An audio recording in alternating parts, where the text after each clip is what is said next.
For most of human history, the only light we knew came from the sky. By day, the sun.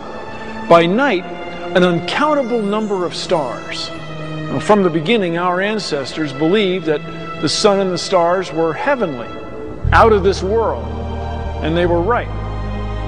We've been watching the sky for thousands of years, but until recently, we couldn't see well enough to understand our connection to the cosmos.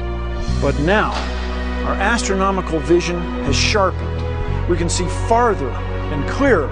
We can observe objects that are invisible to human eyes. Our increasingly improving vision has allowed us to make great discoveries, revealing an astonishing and wonderful universe. What follows are 13 of the greatest discoveries in astronomy.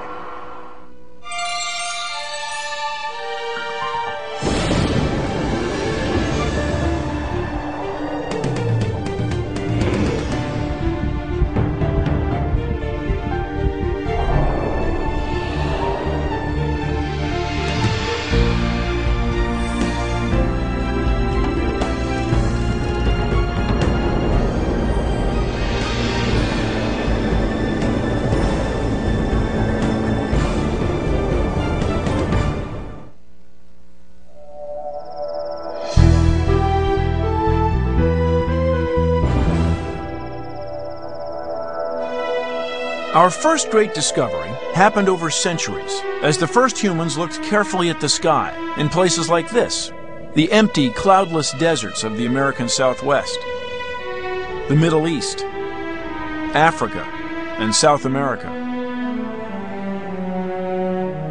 Of these ancient astronomers, the most important were the Mesopotamians. They considered the objects in the sky gods, and built giant towers so they could record the rising and setting of the sun, the moon, and the stars.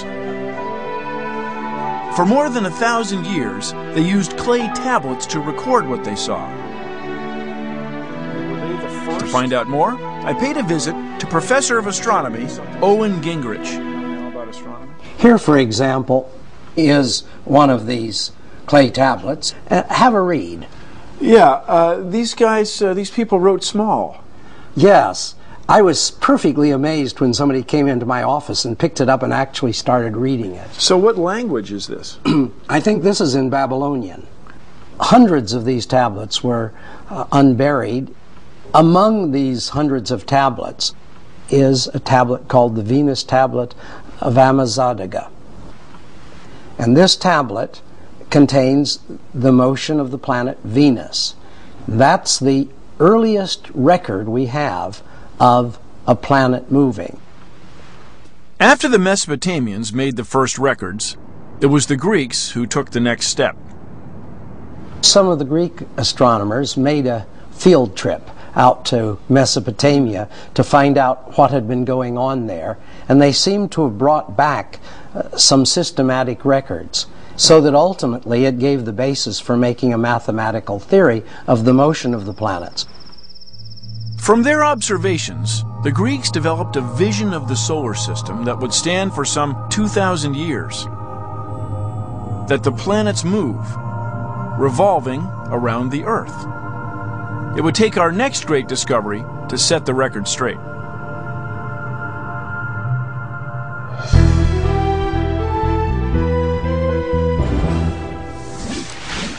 The year is 1543. A 70-year-old man is dying. His name? Nicholas Copernicus. A doctor and lawyer by trade, but for nearly 40 years he was also an amateur astronomer. A pursuit that had led him to challenge one of the most fundamental and sacred beliefs of his time. As a young man, Copernicus had studied the heavens and found that the Greeks' Earth-centered system failed when it came to predicting planetary motion.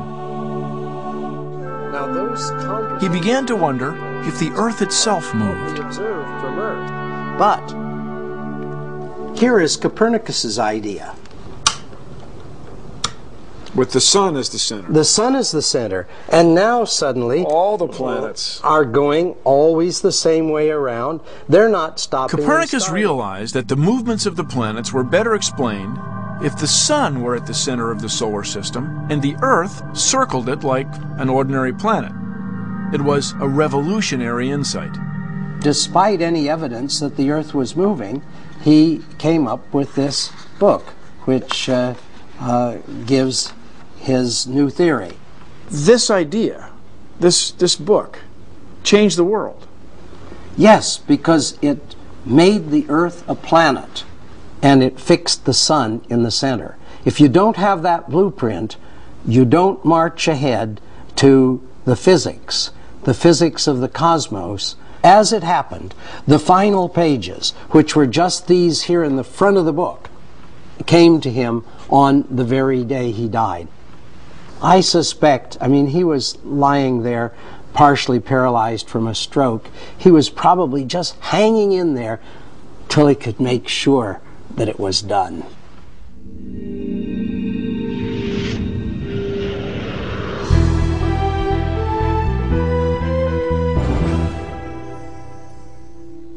Everyone, from the Greeks to Copernicus, assumed the orbits of the planets had to be circular. But in 1571, German mathematician Johannes Kepler shattered that assumption with our next great discovery. Lacking calculus, Kepler improvised ways to compute the circular orbit of Mars. The work was tedious. Kepler wrote that he was almost driven to madness considering and calculating the matter. His calculations began to reveal that the accepted notion of planets moving in circles simply did not work. Then a new idea came to him. Kepler realized somehow the sun had to be driving the planets in some way that he didn't fully understand, and to get a self-consistent picture, he found that an ellipse was the path rather than a circle. With this breakthrough, Kepler had devised the first method for accurately predicting the movement of the planets and stars across the sky. When his tables predicted the planet Mercury to pass across the front of the sun, and nobody else's tables were close, that was dramatic proof of the accuracy of his astronomy.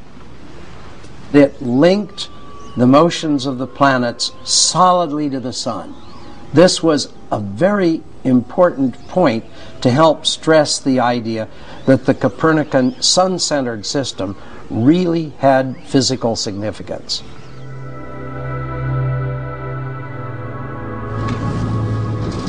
Despite the success of Kepler's theory, many remained skeptical that the sun could be the center of the solar system.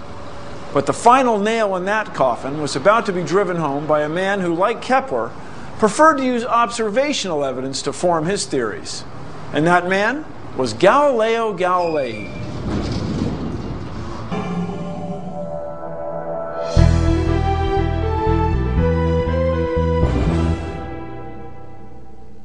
Meet Galileo Galilei, a man determined to pursue truth no matter where it led.